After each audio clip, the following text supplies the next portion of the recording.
You ever wonder what 24 pounds of ratcheting wrenches looks like? Well, we're going to find out right now. Thanks to the Home Depot Seeds program, we're looking at the Husky Metric Standard Build A set. It includes stubby wrenches and full-size wrenches, a total of 48 pieces. And just to show you, some of these are rather large. So we're going to break it out and separate them to standard and metric so you can see what comes in the kit. I'm only able to show you half the set because it's just so much. Here's the metric side. We're looking at the standard. The largest wrench runs a total of almost 17 inches long. This is you can see here it's stamped 1 1/4, boxed end, open end. It's ratcheted. It's 12 points. It's 72 ratcheting to reverse direction. You just flip over to the other side. One quick critique of that is that there is no indication of the direction of ratcheting. So when you go to lay on to the fastener, it's a guess of whether it's going to ratchet the correct way. But I do like the fact that they stamp. Color would have been nice, but it's stamped on all sides and both corners. There's an arrow. So that must be the direction of ratcheting. That should have been up here on the head where you'd actually be looking. Good fit. You know me, I like banging them against each other to hear what that steel alloy sounds like. Nice plating. You have rounded corners, and supposedly that gives you more torque. There's the whole debate about 12 points versus 6 points. Supposedly 12 lets you attach to a fastener easier because there's just more areas. But at the same time, if you're putting a lot of force, especially if it's a 6-point fastener, this might have a tendency to slip off. So ideally, if you're using a 6-point fastener, then you want to use a 6-point ratchet. And if you're using a 12-point, which is not all that common, then you'd use a 12-point. If most fasteners are 6-point, then why do we have 12-point ratchets? Simply because this allows you to catch that fastener so much quicker. You don't have to fish around to get the 6 points to line up. You have double that with 12. So it's much easier to line up with. Of course, if you had a 12 fastener, then this would give you a lot more points of contact. And you also have the versatility of being able to work with either a 6 or a 12-point fastener with one tool versus a 6-point ratchet, which only allows you to work with 6-point fasteners. You'll notice that these are all flat versus this bad boy. When you look at this, you notice that it has about a 15-degree angle. So there's this offset. And the nice thing about that offset is that it gives you the opportunity to come in and have some room for your knuckles when you're turning something on a flat surface. So if there was a fastener there, I'd have that much room. The argument for the zero clearance is that you're going into a tight space where you don't have 15 degrees to get into. You know, it's maybe, let's say, 1/2 inch wide. So this tool would hit here, but of course you need to go in deeper. So this would allow you to go in straight, and because it's flat, you can be in a very narrow area and still do your ratcheting.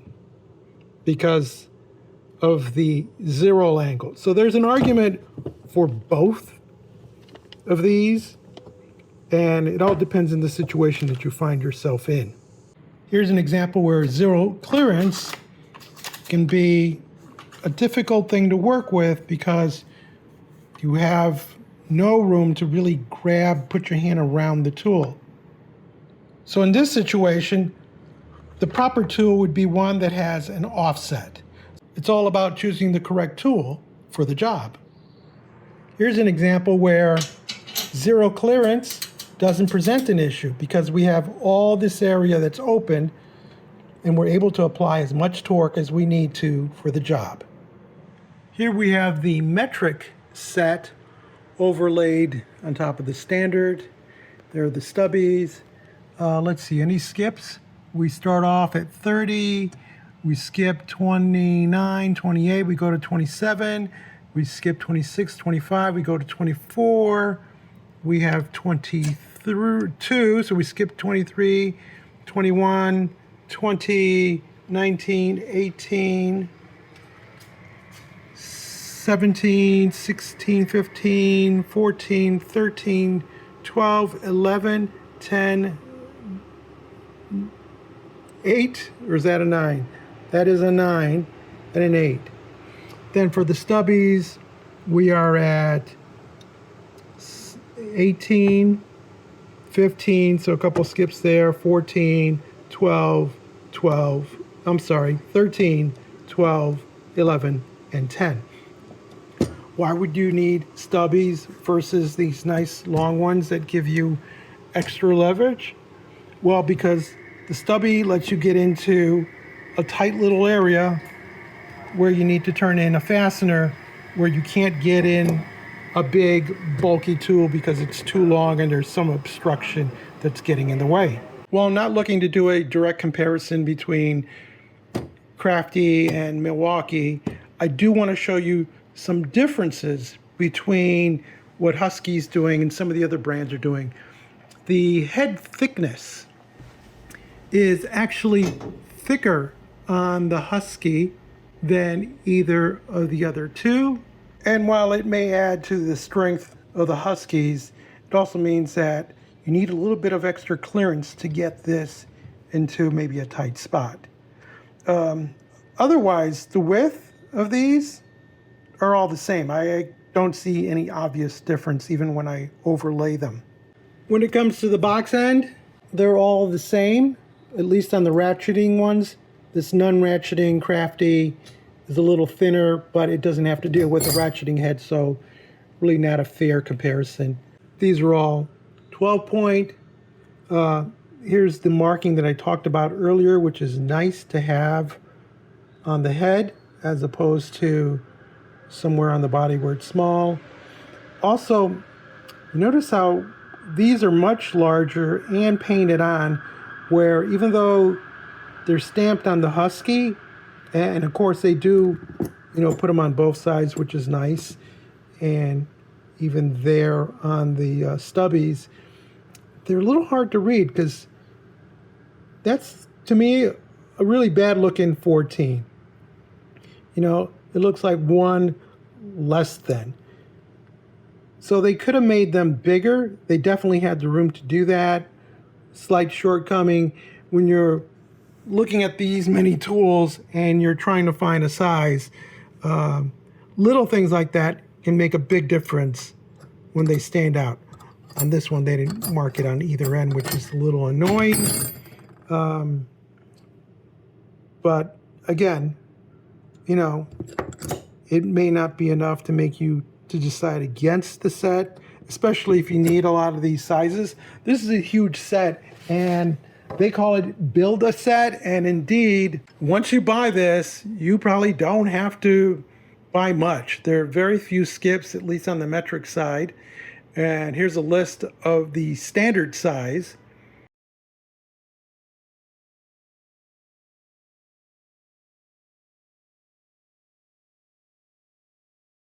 It's probably a lot bigger set than most do-it-yourselfers would want or need, because these are very extreme size elements. I mean, My vehicle, I think a 21 is the biggest, maybe a 24, and that's for a lug nut. So most of the other bolts are going to be smaller, but should you be needing something in that upper range, this set does include it, and it goes down to what, 8 millimeters on the metric side and quarter on the standard.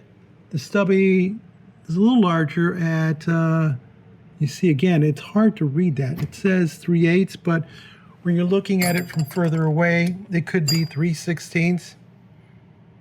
Yeah, they definitely needed to stamp much larger, and a dab of paint in there wouldn't have hurt. I might try going over it with a Sharpie to see if I can add some contrast in there, make that a little bit more legible. Now, some of you might be saying, what?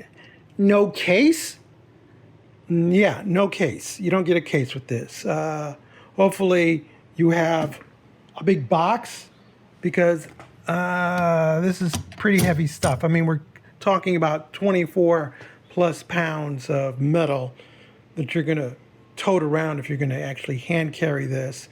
I would suspect that for most people, it's going to live in storage. You're either going to hang them up on a pegboard or put them in a tool chest, or maybe just pick a few select tools that you commonly use to carry with. With a wipe of a cloth, you can get the chrome to a nice high luster. Again, these are 12 point. It's 72 tooth, which gives you a 5-degree arc, which is pretty standard. If it had more tooth in it, then you could have down to about 1.5, but this will suffice for most of us. Again, I just wish they had marked the direction of it up here as opposed to down there where it kind of just disappears. Here's an example of where the 0 offset works nicely, because if I had a 15-degree offset, it might push up against that and make it hard to use the tool. But notice that when I turn the tool around, place it on the very same fastener, and hold it in place, you get it hitting against the metal. It should, because it's 0 offset, be the same way as if when I turn it around this way. But it's not. So it's just a little bit sloppy on the workmanship there. When we lay it down flat on the tool chest, we see that if I push down on the box end, we get about 1 to 2 degree lift. Nothing on this side. If I flip it over, I don't get it, but you see the angle? There is a difference. Let's try the Stubby. This is all metric at this point. That's 0. Flip it over. About 1 degree. Okay. And now let's go over to the standard set.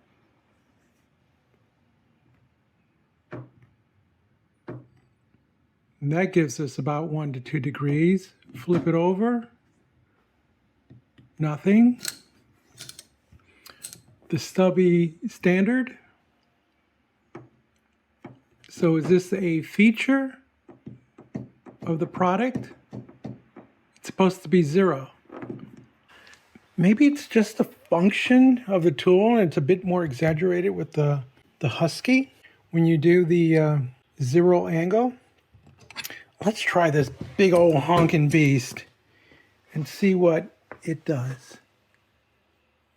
So if I push down on the ratchet end, nothing.